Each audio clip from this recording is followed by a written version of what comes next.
what my sound preferences are. I like bass. And if it can have quantity and quality, yeah, I'm rocking it.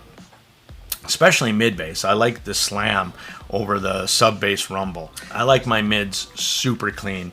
Not a big fan of overly colored, overly thick, overly warm mids. Not a big fan of that. And highs that are very sweet and seem to be able to keep up without ever being overbearing or in your face. So.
Hello again. Today I'm bringing you my quick review of the Simgot SUPERMIX4. I let this bad boy burn in for about 5 days and I'm ready to share my impressions with you. Straight up, I will tell you that this one is not for me. It's $149, which I think is good value for a QUADBRID IM. My whole thing with this set is I was hoping it was going to be a whole lot less than the EM10 sound and more like the EA500 LM. That to this day is still my favorite Simgot. To be fair, I am a Simgot fanboy. Every one that has been released up until these last two have been, in my opinion, great value and brought something to the market that the market kind of needed or could use or showed good value. Now, this one has a dynamic driver, has one balanced armature, both I have unknown origin. It has one microplanar and one piezoelectric tweeter. Everything is done in the Simgot way, which is well done, actually. The fit, the finish, the quality, all of it, again, in Simgot's favor, are well done. The smaller, I'd say medium-sized resin shell with the metal top plate is very attractive. Not only that, they also do other great little things that I find so well done about Simgot. Matching, terminations on the cable left and right. Just talking about that cable for a second. I think at this point, at $149, I just don't think there's any excuse anymore to not offer a modular cable anything above $100. In fact, the bar has been raised to anything above $70 now to provide a nice modular cable, or at the very least offer a 4.4 termination, where this SUPERMIX4 only comes with the 3.5 option. Though it is a nice cable, again, and certainly an upgrade from previous releases, I do think Simgot needs to up their game on this one as well. Let's talk about that tuning. Harman, love it or leave it. For me, as I've listened to more and more IMs, I know that my preferences don't align with Harmanish tuning. I prefer, in my brief little blurb at the beginning of my vids, I do tell you that my preferences are quality over quantity and more mid-bass slam hit attack than sub-bass boom. And that's what Harman does. It boosts the sub-bass, scoops out the lower bass and the lower mids, makes it for a very clean sounding mid-range, very, but in this case, and then in the Harman style tuning, it has a pin gain rising up into quite a bit of upper mids. And to Simgot's credit, I don't think anybody's doing a better Harmanish tuning than Simgot. They got it. That's their house tuning, and that was extremely evident when they brought out their flagship, the EM10, and it was very Harmanish. For me, it does things that I don't gravitate towards. So, and that is, if we're talking about the sub-bass focused, it makes the lower mids thinner. Male vocals sound thin. They don't sound natural. When I was going through my test playlists and all the things and all the different songs, whether it be Tom Cochrane, Metallica, Manskin, I was just listening to some Sting and Shaggy. They don't sound like Sting and Shaggy to what I think they should sound like. They're just too thin. They sound too non-masculine. Is the only way I can put that.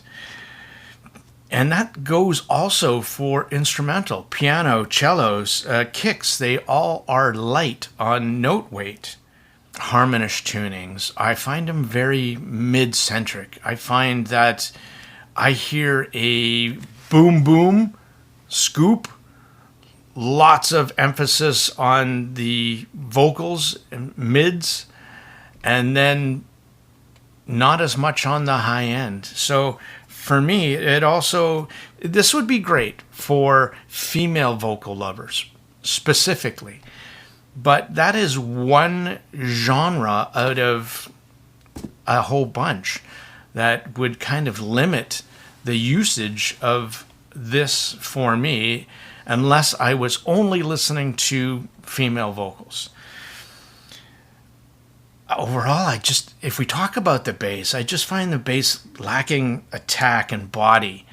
And that probably has to do with the dynamic driver that's used. This is not the dynamic driver that's used in the EA500LM. I love that driver. If that had that driver in this, it would obviously be more expensive as well, of course, right? There's some sacrifices to bring it down to $149. But what about the EM10? Had the same kind of tonality. So that's this tuning that Simgot wanted to go for. It's not all doom and gloom. Like I said, female vocals are absolutely standout-ish. The top end, the piezoelectric, does add some zingy, nice effects to the top end, which I do find quite nice as well. I'd probably enjoy it a bit more if it wasn't so Harmanish. For me, this is also a low volume set because if you turn it up, those upper mids are just too much for me. It just gets too shouty, too in my face, and it's something I just simply don't enjoy. So I guess it really comes down to preference. If you love this tuning and this style of tuning, then this IM shows great value in that. Not that you can't find a lesser expensive set that does what this does. I think in the past, I've really loved the Simgots for having maybe a lower bass shelf, and I didn't mind some of those upper mids because on the EA 500 and the 500 LM, because I could tame them with the tuning kits. So for me, that actually made it nice to listen to and enjoyable, though I find I don't even pick up the 500 LM just because of those upper mids are, again, not for me. But these two, the EM10 and the SUPERMIX4, are where Simgot is apparently going. And it's just, for me, not my preferred tuning. It doesn't have the fast, snappy mid bass. It doesn't have the nice attack and decay I'm looking for. It doesn't have the weight and the body into any of the music that I listen to, whether it be cello, piano, kicks, six-string guitar. For me, it just doesn't do it. This is a set that I simply can't shamelessly hype as others have. It doesn't fall into that category. It is very specific, very genre specific, and very sound preference specific. When it comes to micro details, when it comes to staging, all I find are, sorry to say, below average. And it's probably not the capabilities of the drivers that are in here. Again, it has more to do with the tuning. From Neil Lofgren's guitar solo live from Keith Don't Go, his guitar lacks bite, lacks micro details, lacks resolution. It doesn't sound correct, and nor does his voice. And that, to me, is one of the telltale signs. And it also has to do with kick drums, and I'm listening to Metallica or 80s or whatever. If it doesn't have what I'm looking for, I think overall, if Simgot wants to maintain market share in the Western side of the market, then they need to expand a little bit in their tunings. Not everything can be such focused on the upper mids gain like that. It needs to have more balance in the mix. Not everything needs to be so Harman. Not everything needs to be so boosted. It'd be nice to see from Simgot a more balanced kind of IM that maybe isn't so much on the Harmanish tuning scale. Come to the table with a good quality dynamic driver, maybe a hybrid as well. They've been shown to be able to do that as well. That's what I'd love to see out of Simgot in the future.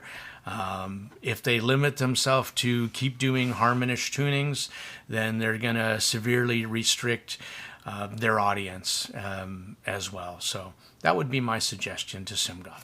That's it for now. Thank you.